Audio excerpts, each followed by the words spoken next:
La sombra en el rincón.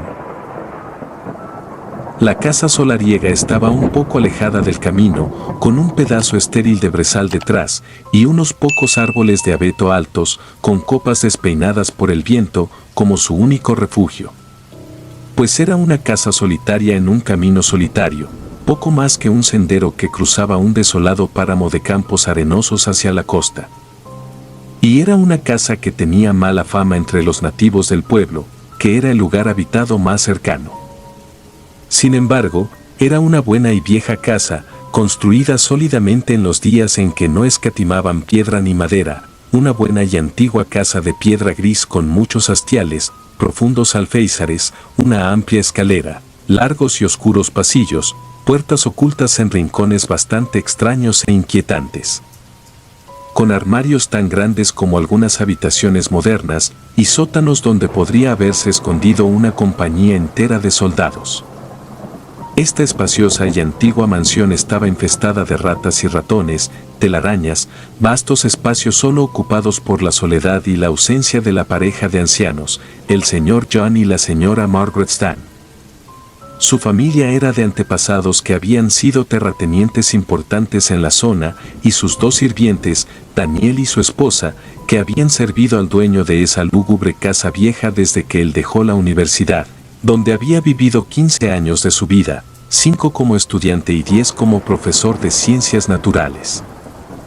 A los 33 años, John había parecido un hombre de mediana edad. A los 56 se veía y se movía y hablaba como un anciano. Durante ese intervalo de 23 años había vivido solo, y la gente del campo se decía entre sí que la casa lo había convertido en lo que era. Esta era una noción supersticiosa y fantasiosa de su parte, sin duda, pero no habría sido difícil rastrear una cierta afinidad entre el edificio gris y opaco y el hombre que vivía en él. Ambos parecían igual de alejados de las preocupaciones e intereses comunes de la humanidad. Los dos tenían un aire de melancolía permanente, engendrado por la soledad perpetua. Los dos tenían el mismo semblante marchito, el mismo aspecto de lenta decadencia. Sin embargo, por solitaria que fuera la vida de John en la mansión, no la habría cambiado de ninguna manera. Se había alegrado de cambiar la relativa reclusión de sus habitaciones universitarias por la completa soledad. Era un fanático en su amor por la investigación científica, y sus tranquilos días estaban llenos hasta el borde de trabajos que rara vez dejaban de interesarle y satisfacerle. Había periodos de depresión, momentos ocasionales de duda, cuando la meta a la que se esforzaba parecía inalcanzable y su espíritu desfallecía dentro de él. Afortunadamente, esos momentos eran raros, pues tenía un obstinado poder de continuidad que debería haberlo llevado a la más alta cumbre del logro, y que quizás finalmente le habría ganado un gran nombre y renombre mundial, de no ser por una catástrofe que agobió los años declinantes de su inofensiva vida con un remordimiento invencible. Una mañana de otoño, cuando solo llevaba 23 años viviendo solo, y apenas había empezado a percibir que su fiel mayordomo y sirviente, que ya tenía mediana edad cuando lo contrató, en realidad se estaba poniendo viejo. Las meditaciones matutinas de John sobre el último tratado de la teoría atómica se vieron interrumpidas por una abrupta exigencia de Daniel. El hombre estaba acostumbrado a atender a su amo en el más absoluto silencio, y que de repente hablara fue casi tan impresionante como si el busto de Sócrates sobre la estantería hubiera estallado en lenguaje humano. «Lo siento, señor», le dijo Daniel, «pero creo que mi señora necesita una muchacha». «¿Cómo?», le preguntó John, sin apartar la vista del libro que estaba leyendo. Una muchacha que corretee y lave los platos y ayude a la anciana. Sus piernas se están debilitando, pobrecita. Pues ninguno de nosotros se ha vuelto más joven en los últimos 20 años. 20 años, dijo John. ¿Qué son 20 años en la formación de un estrato, que incluso en el crecimiento de un roble, en el enfriamiento de un volcán? Tal vez no mucho, pero sí afectan los huesos de un ser humano, respondió Daniel. Las manchas de manganeso que se ven en algunos cráneos ciertamente indicarían eso, comenzó a decir soñadoramente el científico. Ojalá mis huesos estuvieran tan libres de reumatismo ahora como lo estaban hace 20 años, prosiguió Daniel irritado, y entonces, tal vez, menospreciaría 20 años. Sea como sea, el quid de la cuestión es que mi señora necesita una muchacha. Pues no puede seguir trotando arriba y abajo por estos interminables pasillos y permanecer en esa bodega de piedra año tras año, como si fuera una joven. Necesita una muchacha que la ayude. Que tenga 20 muchachas, dijo John, volviendo a su libro. ¿De qué sirve hablar así, señor? 20 muchachas, de hecho. Tendremos grandes alborotos, y mi vieja y yo no estaremos en ninguna parte, si no pongo mi pie sobre esta tontería con bastante fuerza, masculló Daniel para sí mismo mientras retiraba la bandeja del desayuno a la despensa. La mucama se encontró con él en el pasillo, mientras retiraba la bandeja.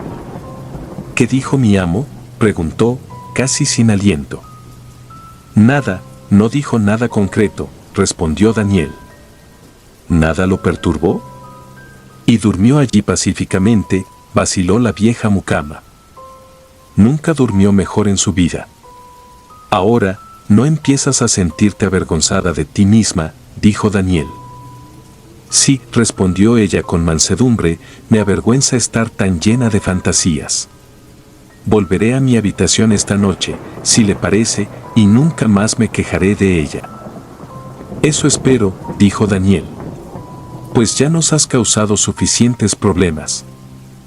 Ella suspiró y siguió con su trabajo en el más triste silencio. El día avanzó lentamente, como todos los demás días en esa casa sin vida.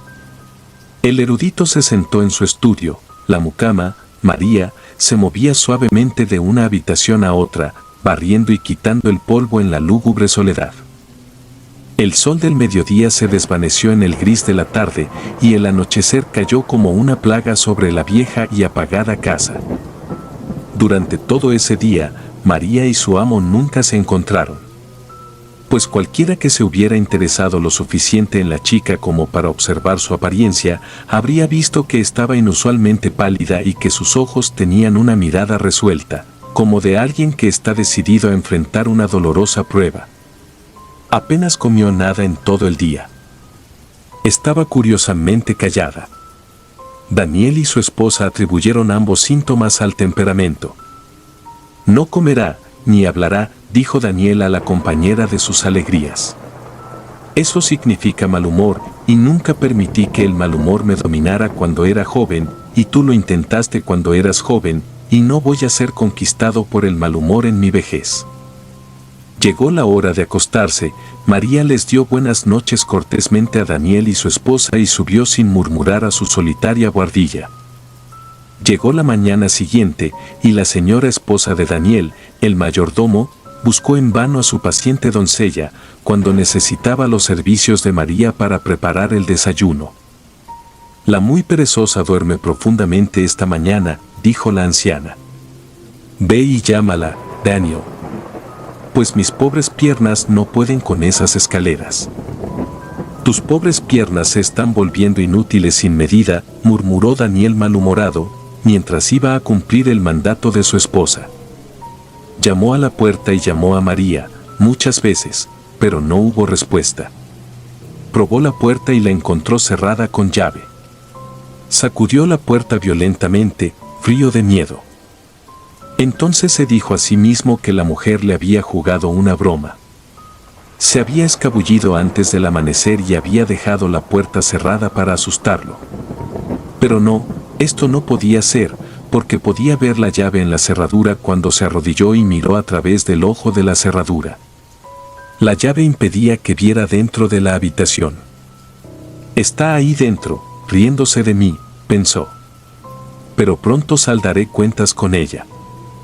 Había una pesada barra en la escalera, que estaba destinada a asegurar los postigos de la ventana que iluminaba las escaleras. Era una barra suelta y siempre estaba en una esquina cerca de la ventana, que rara vez se usaba para asegurar. Daniel corrió escaleras abajo hasta el descansillo y agarró esta maciza barra de hierro, luego corrió de vuelta a la puerta del desván. Un golpe de la pesada barra destrozó la vieja cerradura, que era la misma cerradura que el carretero había roto de un puñetazo 70 años antes. La puerta se abrió de golpe y Daniel entró en el desván que había elegido como dormitorio para la forastera. María estaba colgada del gancho de la pared. Había logrado cubrirse decentemente la cara con un pañuelo, pues se había quitado la vida deliberadamente una hora antes de que Daniel la encontrara en la gris mañana. El médico, al que llamaron, pudo declarar la hora a la que se había quitado la vida, pero no había nadie que pudiera decir que repentino acceso de terror la había impulsado al desesperado acto, o bajo qué lenta tortura de aprensión nerviosa había cedido su mente. Por lo que el jurado del forense devolvió el veredicto misericordioso habitual de locura temporal. El melancólico destino de la mucama ensombreció la vida de John. Quiso huir de la mansión. Sin embargo, se encontraba tan sumido en sus investigaciones que sintió pena por desperdiciar el tiempo. Y se dio a la búsqueda de una nueva mucama. Al poco tiempo, una joven llamada Alejandra acudió a solicitar el trabajo de mucama en la antigua casona. Se sintió feliz y afortunada, pues necesitaba ese empleo para ayudar a su humilde familia. El día que llegó, la imponente fachada gris, los jardines descuidados y el lúgubre interior le provocaron un escalofrío. Pero pensó que solo eran ideas suyas y comenzó sus tareas con entusiasmo. John era amable con ella, aunque de carácter estricto y distante. Rara vez salía de su habitación. Su mayordomo instruyó a la nueva mucama sobre sus responsabilidades. Los primeros días transcurrieron sin novedad. Alejandra limpiaba, sacudía el polvo, lavaba la ropa y ayudaba en la cocina. Todo normal hasta que pequeños incidentes comenzaron a ocurrir. Escuchaba pasos cuando estaba sola, las puertas se cerraban de golpe sin razón. Una noche, al pasar frente a un espejo, el reflejo que vio no fue el suyo. Era una mujer de cabello oscuro, con uniforme de mucama. Alejandra estaba aterrorizada. Pensó que todo había sido producto de su imaginación supersticiosa y piadosa hasta que los incidentes aumentaron. Todas las mañanas encontraba una habitación desordenada, con muebles tirados y cortinas rasgadas. Pero nadie decía escuchar lo que ella escuchaba. Una noche, harta de lo que ocurría, Alejandra decidió enfrentarse al responsable de los desmanes. Se quedó despierta hasta tarde, escondida en un armario del pasillo. Pasada la medianoche escuchó pasos acercándose. Conteniendo la respiración, vio con horror como una figura femenina, el mismo reflejo del espejo, pasaba flotando frente al armario. Era una mujer entrada en años, que continuaba haciendo las tareas que le estaban encomendadas en vida. Por lo que Alejandra la siguió silenciosamente. Al entrar vio a la espectral mujer desordenando todo, tirando sábanas, rompiendo adornos. Pues parecía desordenar y deshacer el trabajo que a ella le tomaba el día entero. Al día siguiente, John la hizo llamar al estudio. Le recriminó por su ineptitud, pues la mansión parecía dejada a la mano del azar y daba la impresión de que ella no cumplía con su tarea. Alejandra, hastiada de la situación, gritó en su habitación: «Ya basta. ¿Qué quieres de mí y por qué me haces esto?». Esa noche, los incidentes paranormales parecieron cesar definitivamente. Pero al día siguiente, la casa volvía a aparecer totalmente desordenada. Pues Alejandra tuvo que rehacer todo el trabajo, por lo que, al final de su jornada, estaba totalmente exhausta. En la madrugada, los ruidos en su habitación la despertaron sobresaltada. Pudo ver el espectro de la mucama, mirándola fijamente. «Esta era mi habitación, y tú eres una vulgar intrusa, una ladrona. Me has robado mi trabajo y mi vida. Tú no mereces estar aquí. Quiero que te largues ahora mismo antes de que te eche a la fuerza», le dijo el espectro de la mucama.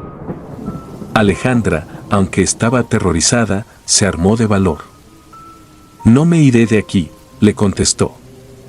«Pues este es mi trabajo y tengo tanto derecho como tú. Así que puedes hacer lo que quieras, pero no me voy a ir». «Vaya mocosa, ¿me estás retando a mí? Pues bien, vamos a ver quién tiene más poder».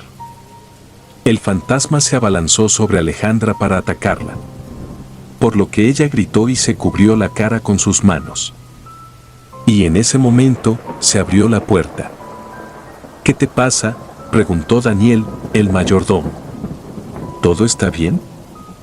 Alejandra se echó a llorar y le contó el incidente que había acabado de suceder. Daniel la consoló, le dijo que quizás estaba trabajando demasiado, que se tomara un par de días de descanso, luego, cuando estuviera más descansada, podría retomar sus tareas con mejor estado de ánimo. Al día siguiente, Alejandra se vio el cuello y tenía arañazos, como si un gato le hubiera dado zarpazos. Por lo que decidió acudir al sacerdote del pueblo. En su familia había una profunda fe religiosa y cualquier asunto se lo consultaban. Alejandra le narró al sacerdote lo sucedido. «Te daré una botella con agua bendita y sal consagrada», le dijo, «que deberás poner en las esquinas de tu habitación para ahuyentar al espíritu que llega a atormentarte cada noche. Debes tener fe para que el poder divino pueda obrar, consiguiendo que te deje en paz y que pueda descansar el alma de esa mujer». Alejandra así lo hizo. En cada rincón de su habitación y de la mansión puso agua bendita y sal consagrada por el sacerdote. Esa noche, antes de irse a dormir, elevó una oración.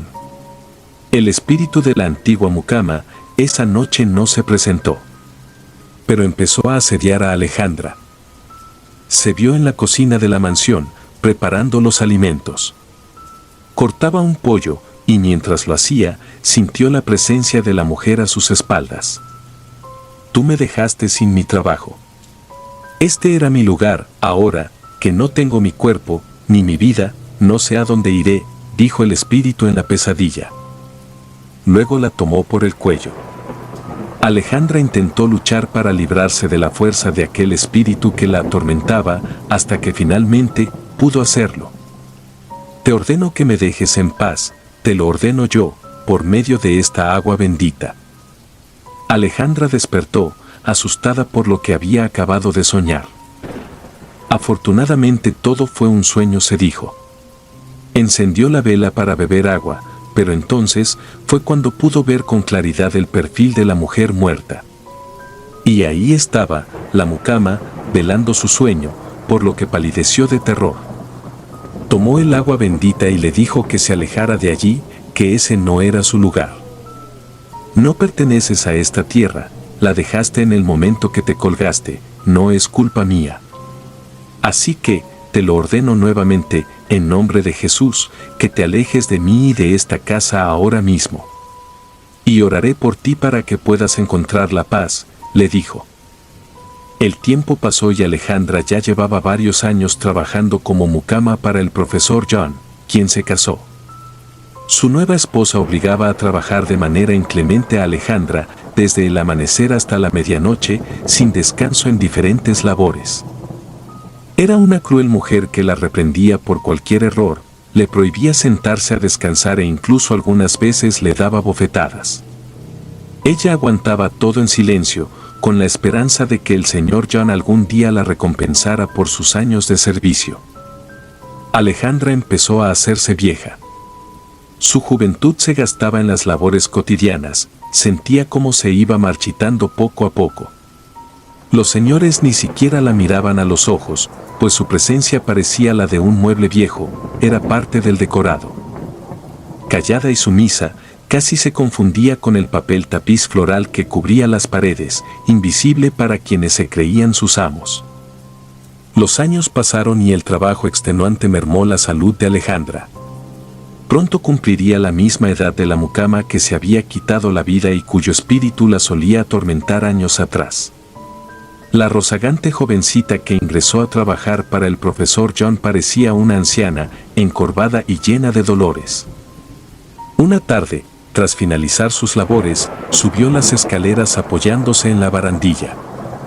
Al llegar arriba se desplomó, su corazón agotado había dejado de latir.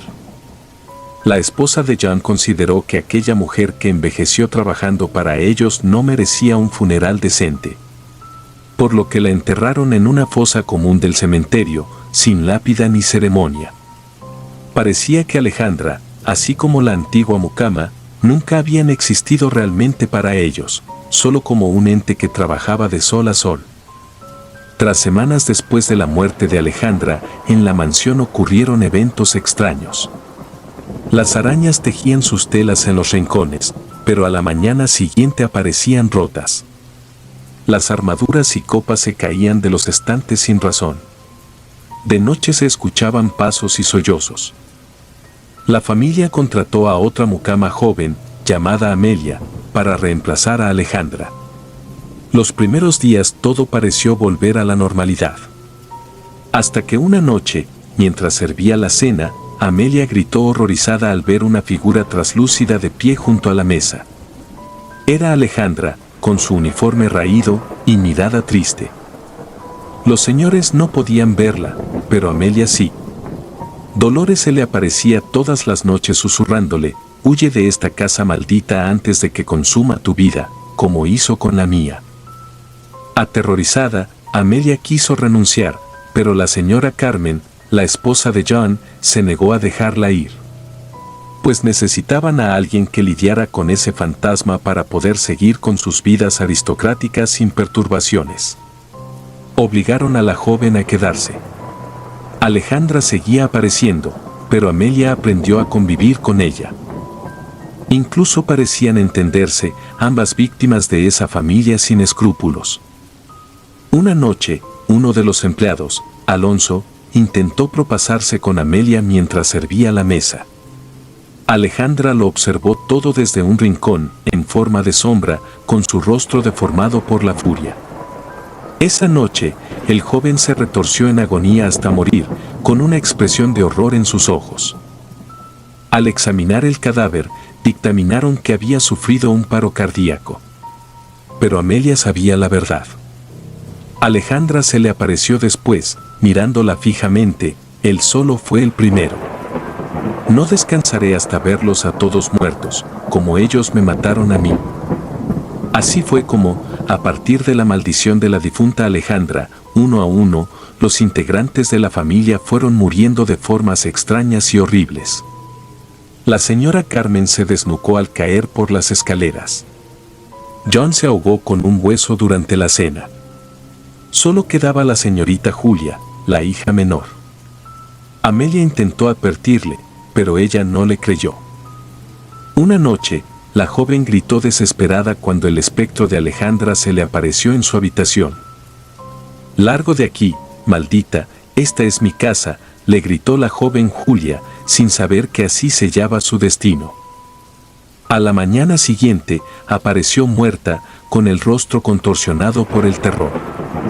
Había envejecido 50 años en una noche. La policía no encontró explicación alguna. Todos habían muerto de causas extrañas. Solo quedaba Amelia. Una noche, la sombra que aparecía siempre en el rincón, se materializó. Era Alejandra. Se le apareció una última vez. «Fuiste buena conmigo. Ahora me iré para siempre. Esta maldita casa que nos mató a ambas ya obtuvo su castigo». Tras decir eso, el espíritu se desvaneció. Amelia, sola en aquella mansión que les había arrebatado la vida a varias mujeres trabajadoras, cerró todas las puertas con llave y antes de irse, se detuvo en el umbral de la puerta para despedirse de aquella casa. Aunque habían pasado un par de años apenas, era como si dentro de la mansión el tiempo avanzara mucho más rápido, desgastando todo lo que había en su interior. Amelia se fue para siempre de ese lugar maldito, que quedó abandonado, pudriéndose como la familia que alguna vez lo habitó. A veces aún se escuchan sollozos y pasos de quien en vida fue invisible para sus opresores, pero que, tras la muerte de Alejandra, logró una retribución letal. Desde esa noche no volvió a perturbar la tranquilidad de la mansión. Por lo que Alejandra ya no sintió miedo, comprendía que incluso los fantasmas atrapados podían hallar paz. A veces escuchaba sollozos lejanos que se perdían en la noche. Sabía que era el espíritu de la antigua mucama llorando por su triste destino. Pero Camila estaba segura de que algún día esa pobre alma encontraría la luz y continuaría su camino hacia la paz eterna. Mientras tanto, ella seguía viviendo en la vieja casona, honrando con su trabajo ese hogar con un pasado tan intenso como el de sus habitantes, tanto vivos como espectrales. Pues todos merecían comprensión y respeto.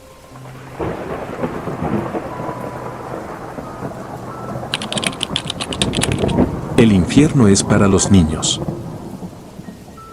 Una bolsa negra vino a marcar un punto y aparte en mi esperanza. Ya he escuchado mucho la frase el infierno es para los niños, y aunque antes la odiaba, me temo que la bizarra serie de eventos que estoy por narrar le da por completo la razón. Mi nombre es Patricia Carranza, tengo 48 años, y me dedico a trabajar como costurera desde mi casa, en donde vivo acompañada de mi esposo Plácido. Hasta hace 5 años, el sueño más grande que nunca pude cumplir y que a diario me destrozaba una parte del alma, era que, en toda mi vida no había conseguido ser una madre, o por lo menos no de un bebé vivo.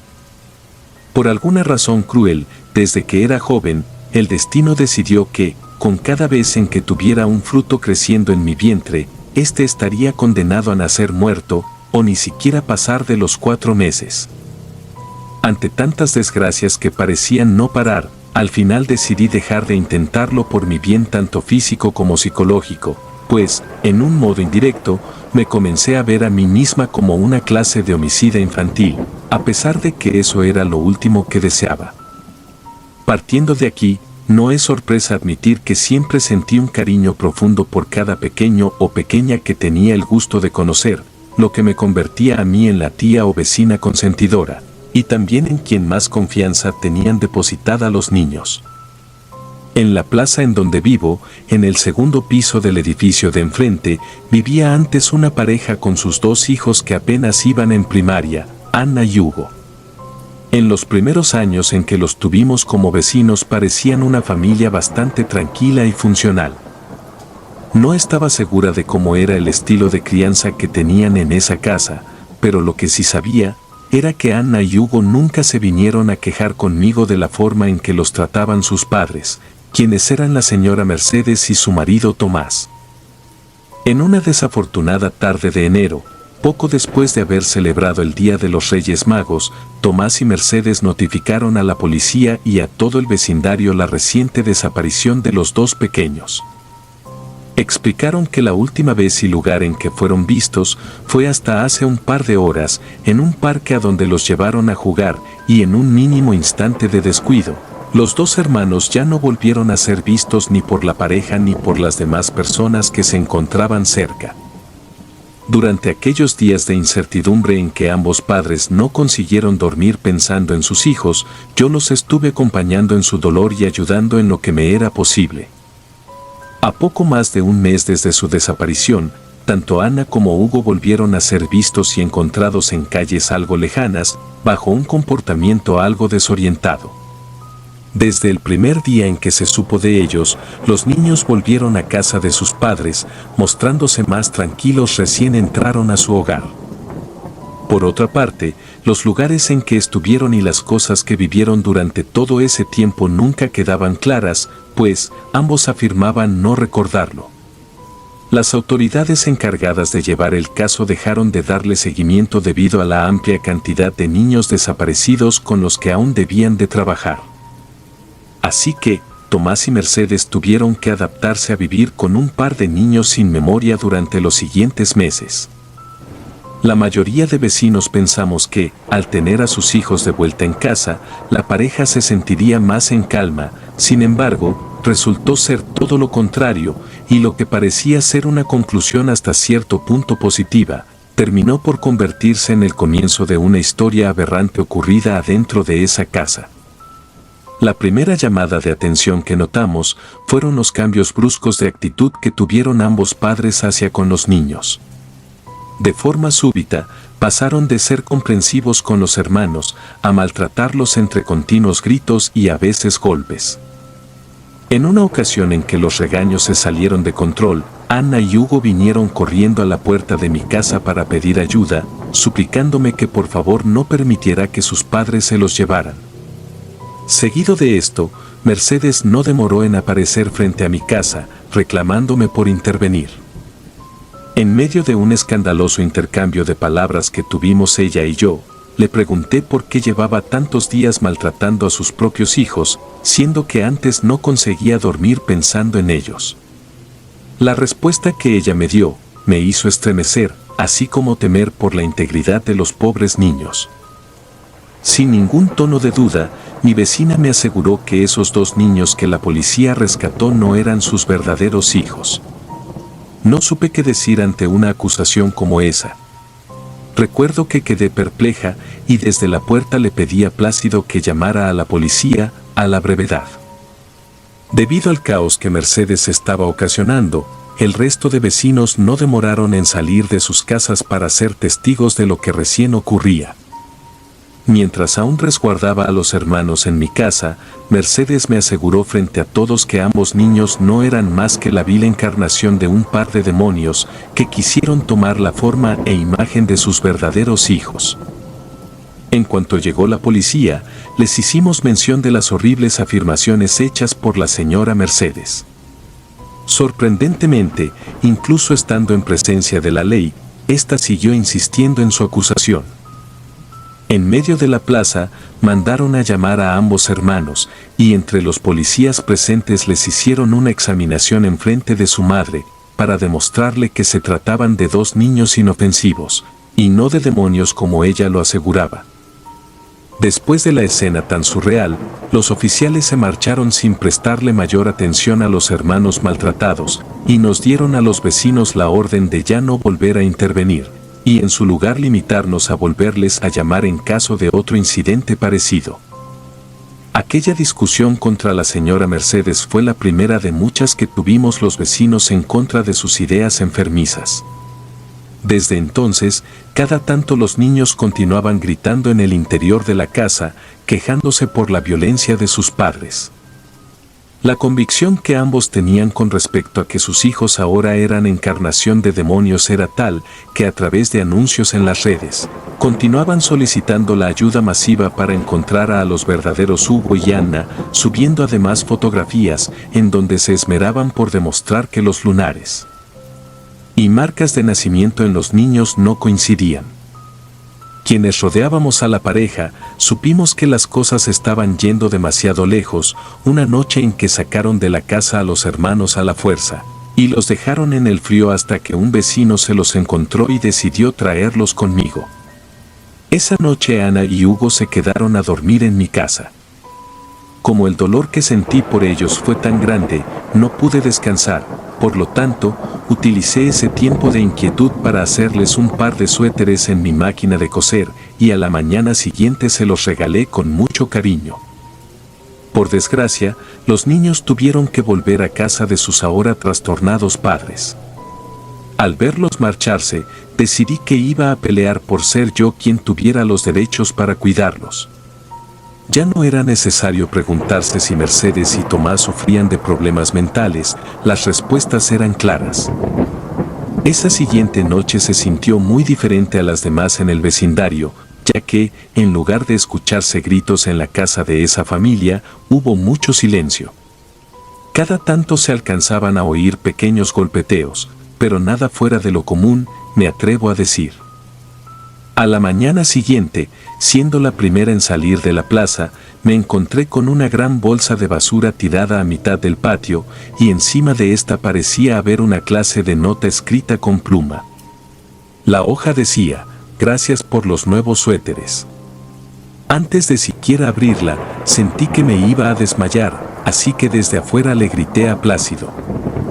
Para cuando éste bajó conmigo para saber qué me ocurría, yo ya había descubierto con mis propios ojos la aberración que contenía la bolsa maldita. Por primera vez, en menos de 15 minutos, las autoridades cercanas se apresuraron a rodear con patrullas la casa de Mercedes y Tomás, haciendo uso de armas y fuerza para entrar y apresarlos. En cuanto consiguieron tirar la puerta, encontraron a la pareja en la sala, viendo cómodamente la televisión.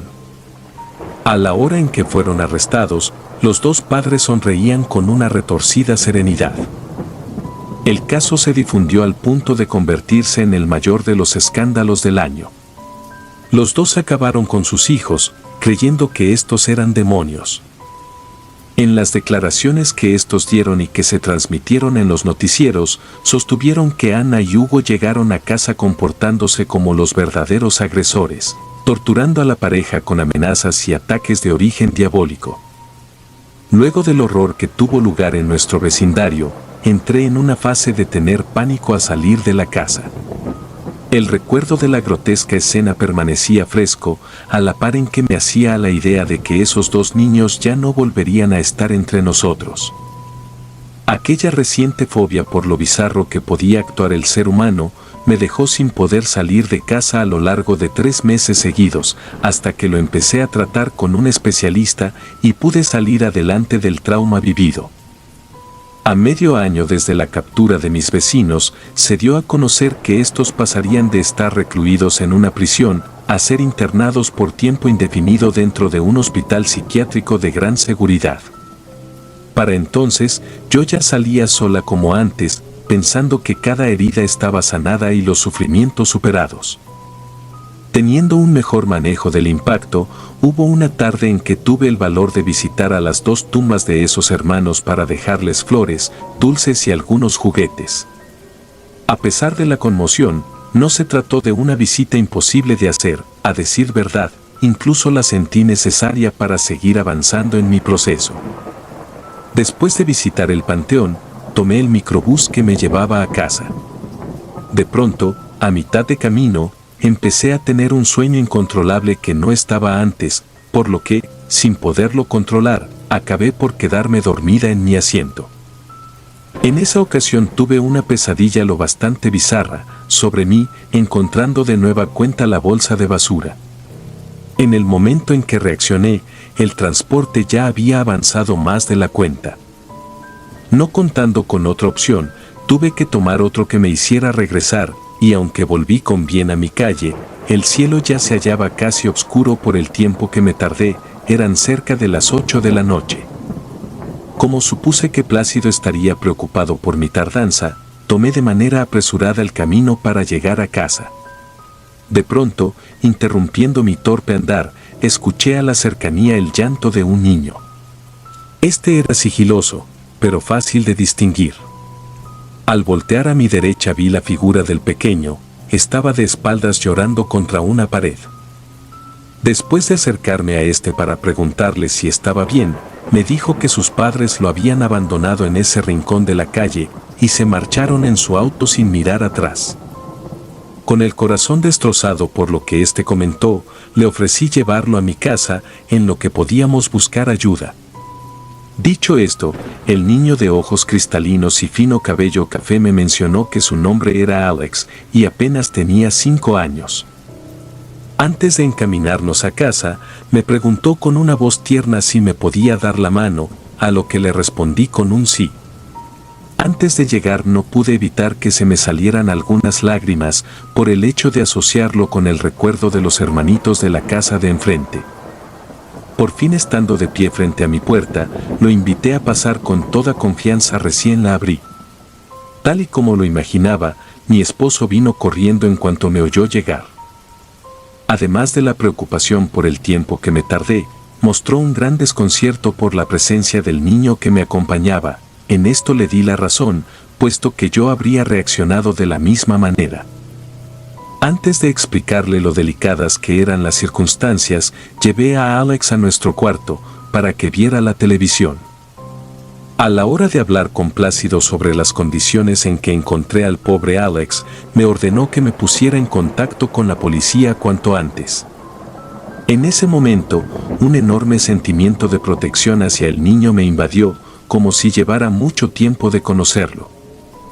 Sin importarme lo descabellado que sonara, le propuse que nos lo quedáramos y cuidáramos de él, pues, después de todo, siempre quisimos ser padres y aún no éramos tan viejos como para no poder hacernos cargo de un tercero indefenso. Al igual que si le hubiese propuesto algo innombrable, Plácido ni siquiera se dio el tiempo para considerarlo, e insinuando que yo estaba perdiendo la cordura, y entre gestos de rechazo me dijo que le parecía una idea de lo más nefasta. Aferrada a no permitir que Alex se fuera aún, le pedí que por lo menos permitiera que el niño se quedara en casa a dormir, en lo que al día siguiente reportábamos lo sucedido. Indignado, y sin decirme una palabra, me dio la espalda y se subió a dormir, dejándome sola en la sala. Al final, Alex pasó la noche en nuestra casa, sin frío y a salvo. A la mañana siguiente, mi esposo se despertó quejándose de un insoportable dolor en huesos y articulaciones. Por lo que él me comentó, el dolor era tan horrible que ni siquiera creía poder salir de la cama. Y así sucedió durante el resto del día, de tan mal que se sentía, no pudo ni bajar a desayunar y la comida se la tuve que estar llevando yo. Utilizando como pretexto el malestar de Plácido, hice que Alex siguiera en la casa conmigo. Aún no creía estar lista para denunciar o hablar con la policía. Aquel niño que encontré en la calle parecía ser mi última esperanza de hacer lo que toda mi vida quise, y me negaba a que me la arrebataran del mismo modo en que ocurrió con mis antiguos bebés y los pobres hermanos Hugo y Anna. La mala condición de mi esposo duró más de 2 días, por lo que tuve que llamar a un médico de confianza para que lo atendiera en casa. Como aún no había notificado a nadie más la presencia de Alex, el médico se desconcertó recién lo vio. Para pasar desapercibida, le dije que se trataba del nieto de una amiga, que me lo quiso encargar durante ese día. El diagnóstico del médico señaló que mi esposo estaba presentando una crisis aguda de fiebre reumática, y para tratarla solo le recetó analgésicos y un antibiótico. Para lograr convencerlo de que nos quedáramos con Alex, una noche se me ocurrió pedirle al niño que le subiera un vaso de leche, para que Plácido encontrara en él la misma ternura que le veía yo. Sin avisarle al pequeño, seguí sus pasos hasta la habitación para mirar de lejos la escena.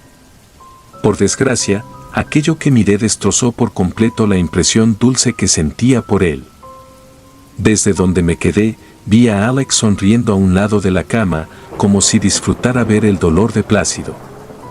Después, en lugar de darle el vaso de leche como se lo ordené, señaló con un dedo a mi esposo, y en ese mismo segundo le provocó más dolor, haciendo que se retorciera en cama hasta suplicar. Aquel niño que llevé a casa no era lo que creía. Era un ser maligno, capaz de causar sufrimiento a su gusto y solo para su disfrute. Al notar mi presencia a un lado de la entrada, volteó a verme con odio, y no sé en qué forma explicarlo, pero fue como si me hubiese doblegado en contra de mi voluntad. Con solo mirarme sentí un espantoso dolor en las rodillas, semejante a tener algo clavado, que me hizo caer frente a Alex. Aquella encarnación de lo maldito y la falsa inocencia me tenía gritando de sufrimiento en mi propia casa. Mientras le suplicaba por que se detuviera, recordé lo que ocurrió con mis vecinos de enfrente hace menos de 1 año. Después de todo, parecía que habían tenido la razón, estábamos ante demonios que se hacían pasar por niños. Tú me abriste la puerta de tu casa, así que jamás me iré, me dijo al oído. En cuanto la verdad se me reveló, me ordenó que me deshiciera de todo lo que tenía sobre mi altar, a menos de que quisiera ver morir a Plácido. A partir de la primera vez en que esa cosa se mostró con la verdadera maldad que poseía, tuve que enfrentar a diario una lucha entre seguir parte de sus órdenes o soportar que nos causara daño con solo mirarnos y desearlo. En muchas ocasiones deseé verlo morir, y solo hasta entonces comprendí por qué Mercedes y Tomás llegaron a actuar tan trastornados como lo recordaba. Una tarde en que el falso niño se quedó viendo la televisión, apareció en la televisión un anuncio con su rostro, informando de su desaparición. Lo que éste hizo en cuanto empezó, fue cambiar rápido y voltearme a ver con la misma expresión diabólica de antes. Para evitar el dolor no dije una palabra, sin embargo, me quedé pensando en mis propias conclusiones, mientras mi esposo se retorcía en la habitación de arriba por la fiebre, al borde de la agonía. Hace algún tiempo, había leído una leyenda popular, la cual advertía a los más ingenuos de no caer ante la imagen de cualquier niño hallado en la calle. La leyenda decía que estos en realidad eran demonios que tomaban el aspecto de un infante, para luego atormentar a quienes tuvieran el atrevimiento de acercárseles. Recuerdo que cuando leí sobre esto pensé que era un tema ridículo, sin embargo, ahora no solo era testigo, sino presa de aquel hecho infernal. Pero, ¿qué era lo que ocurría con los niños de verdad? ¿Qué fue del paradero de Anna y Hugo? Eso era lo que más terror me causaba de imaginar. Durante días me esforcé por recordar cada una de las acusaciones hechas por Mercedes.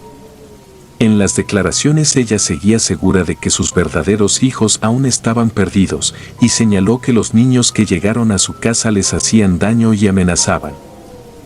Ese era el motivo por el cual ambos se defendían devolviéndoles el daño y tratando de deshacerse de ambos. Una tarde, mientras pensaba en qué modo podría acabar con el demonio que ahora habitaba mi casa, Alex me habló a mis espaldas, diciendo que ya sabía en qué estaba pensando. Después, mencionó, ¿recuerdas a tus hijos muertos, Patricia? En el infierno nosotros nos encargamos de hacer que muriera cada uno.